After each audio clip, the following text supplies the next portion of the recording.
actor Alexander doesn't need eyes in the back of his head because he has the peculiar ability to turn his neck through a complete 180 degrees.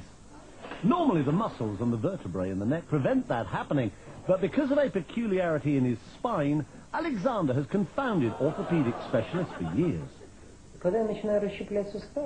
Many years ago, I started doing gymnastics, he says.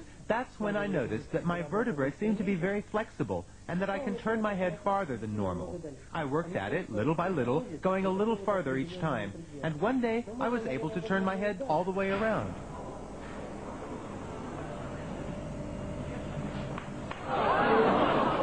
Despite the somewhat unsettling crunching of bones, Alexander claims to feel no pain, which is more than could be said for the people sitting behind him on a bus.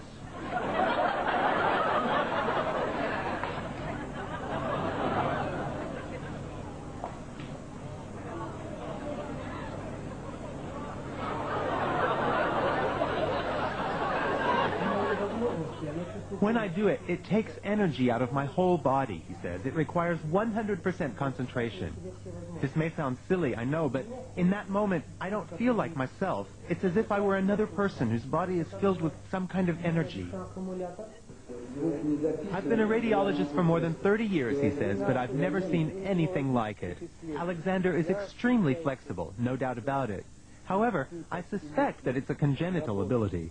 It's not something anyone could learn or train for. On the contrary, if someone else were to try it, they would surely break their neck.